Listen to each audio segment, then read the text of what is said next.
உங்கள் தந்திவன் தொலைக்காட்சியில் சின்ன திரையின் சிங்கப் பெண்கள் மாலை 7 முதல் 8 மணி வரை காணத் தவறாதீர்கள்.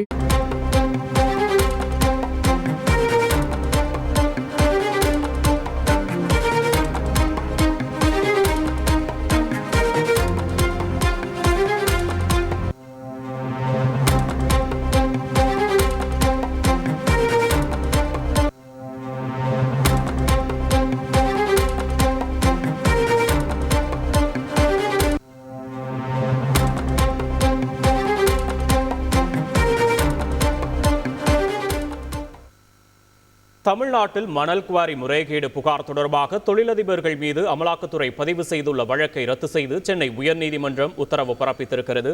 விரிவான விவரங்களை செய்தியாளர் சுரேஷ் வழங்க கேட்போம். சுரேஷ், வணக்கம். எதனால் இந்த வழக்கை நீதிபதிகள் ரத்து செய்திருக்கிறார்கள்? என்ன மாதிரியான வாதங்கள்லாம் முன்வைக்கப்பட்டிருந்தது? வழக்கு தொடர்பான விவரங்களை பதிவு பண்ணலாம் சுரேஷ். வணக்கம்.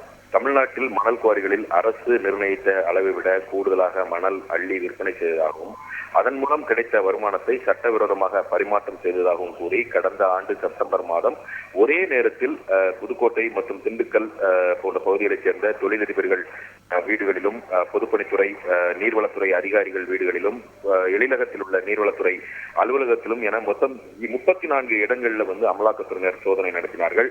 2 நாட்களுக்கு மேல் நடந்த இந்த சோதனையில் மணல் குவாரி அதிபர்கள் வீடுகளில் இருந்து கிட்டத்தட்ட பல கோடி ரூபாய் மதிப்பிலான சொத்து ஆவணங்கள், 12 கோடி ரூபாய் மதிப்பிலான 12 கோடி ரூபாய் ரொக்க பணம், அதே போல 1024 கிராம் தங்க நகைகள் பறிமுதல் செய்யப்பட்டன.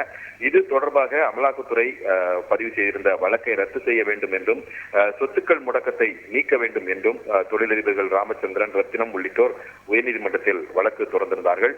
இந்த வழக்கு நீதிபதிகள் MS ரமேஷ் மற்றும் சுந்தர்மோகன் அடங்கிய அமர்வில் இன்றைக்கு விசாரணைக்கு வந்தது. அப்போது மனுதாரர்கள் தரப்பில் ஆஜரான வழக்கறிஞர்கள் சட்டவிரோத பணப்பரிமாற்ற தடை சட்டத்தில் கனிம வள சட்டம் சேர்க்கப்படாத நிலையில் தொழிலதிபர்களுக்கு எதிராக வழக்கு பதிவு செய்தது என்பது சட்டவிரோதமானது, அமலாக்கத்துறையின் அதிகார வரம்புக்கு அப்பாற்பட்டது என்று வாதிடப்பட்டது. இந்த வாதத்தை ஏற்றுக்கொண்ட நீதிபதிகள் அமலாக்கத்துறையினுடைய நடவடிக்கை என்பது சட்டவிரோதமானது என்று சொல்லி தொழிலதிபர்களுக்கு எதிரான வழக்கை ரத்து செய்து உத்தரவிட்டிருக்கிறார்கள். அதே போல அவர்களின் சொத்துக்கள் முடக்கத்தையும் நீக்கியும் நீதிபதிகள் உத்தரவிட்டிருக்கிறார்கள். விவரங்களுக்கு நன்றி சுரேஷ். உங்கள் தந்திவன் தொலைக்காட்சியில் சின்ன திரையின் சிங்கப் பெண்கள் மாலை 7 முதல் 8 மணி வரை காணத் தவறாதீர்கள்.